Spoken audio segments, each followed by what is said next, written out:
Guys, আজকে আমরা কি করতে যাচ্ছি সেটাই আপনাদের সঙ্গে শেয়ার করব। তা হচ্ছে দেখতেই পাচ্ছেন, এটা কিন্তু আমার মেয়ে না, এটা আমার ছেলে। দেখি আমার ছেলে 6 মাস যাবত চুল কাটে না। এই যে দেখেন চুল কত বড় বড় হয়ে গেছে, আর ওর চুলগুলো কিন্তু এক মাস পরে আমার বার্থডে দাওয়াত খাবা। হ্যাঁ, এই যে দেখতেই পাচ্ছেন যে ওর চুলগুলো কত বড় বড় হয়ে গেছে। চুলগুলো কিন্তু অনেক সুন্দর, একদম সিল্কি। তো এই চুলগুলো কাটে না প্রায় 6 মাস হচ্ছে। তো কয়েকদিন যাবত ওকে বগুড়া নিয়ে যায়, ঘুরে নিয়ে আসছি, বিভিন্ন জায়গায় সেলুনে নিয়ে যায়, ও কাটে না, ঘুরে আসি। তো আজকে আমি বলছি যদি চুল না কাটে তাহলে কিন্তু ওকে মানে কোথাও নিয়ে যাব না, বাসা থেকে কোনো নেট পাবে না, কোনো কিছু না, ফ্রি ফায়ার খেলা বন্ধ। আর এই জন্যই আজকে চুল কাটার জন্য সে রাজি হয়েছে। হ্যাঁ,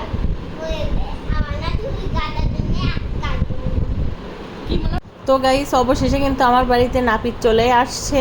তো আমরা কিন্তু যারা চুল কাটে তাদেরকে নাপিত বলি, আপনারা কি বলেন জানি না। আপনারা যেটাই বলেন আপনারা কিন্তু কমেন্ট করে বলবেন, যারা চুল কাটে তাদেরকে আপনারা কি বলেন। তো চুল কাটার সময় দেখেন কি ভাবটা আমার ছেলে নিয়েছে, চুল কাটবে না, জোর করে আমি ধরে চুল কাটিয়ে দিচ্ছি। ও আমার কোলে বসে থেকেই চুল কাটবে। আর যে দাদাটা চুল কাটছে সেই দাদা কিন্তু ওর চুল কাটতে গিয়ে অনেক ভয় পাচ্ছে, কারণ ওর চুলে একটু টান লাগতেই ও বলতেছে যে আমার লাগতেছে চিল্লাচিল্লি করতেছে।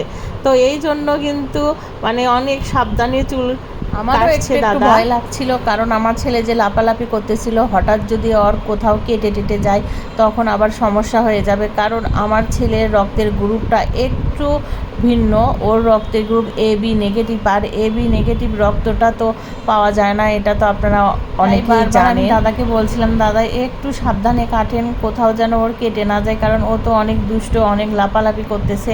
আর মাথাতে তো দাদাকে হাতই দিতে দিচ্ছিল না, তারপরে অনেক বুঝাই শোনায়ে আমি মানে চুলগুলো কাটাচ্ছি, কারণ চুলগুলো অনেক বড় হয়ে গেছে। আর ও চুল কাটতেই চায় না, চুল কাটলে বলে যে আমি ব্যথা পাই। কেন যে বলে দাদা অনেক সাবধানে কাটছে, কারণ দাদা ওর চিল্লাচিল্লি দেখে ভয় পাচ্ছে, বলতেছে বাবু তোমার কোথাও লাগবে না।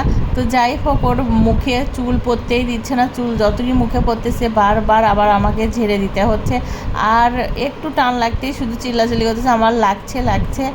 তো যাই হোক, চুল তো কাটতেই হবে, কারণ ছেলেদের তো আর চুল বড় করা যাবে না, আর এই গরমে তো চুল বড় করার প্রশ্নই আসে না। তারপরেও আমার ছেলের চুলগুলো অনেক সুন্দর, অনেক সিল্কি, এই জন্য চুলগুলো একটু বড় হলেও মানে বেশি সমস্যা মনে হয় না। চুলগুলো যদি একটু রুক্ষ টাইপের হতো তাহলে হয়তো বা খারাপ লাগতো, মানে ওর চুলগুলো বেশি সিল্কি তো এই জন্য একটু বড় হলেও বেশি খারাপ লাগে না।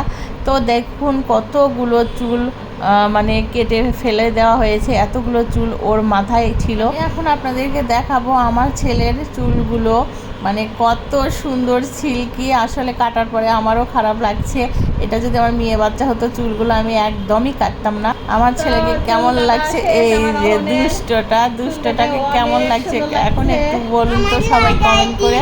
তো এই যে এখন আমি নাকি ওকে লাগিয়ে দিয়েছি এই কথা বলছে। চুলালা আঙ্কেল কা গায়ে দিছে, দেখি পিছন দিকে, দেখি একটু পিছনে। সুন্দর হয়েছে চুল কাটা, তোমাকে ধন্যবাদ।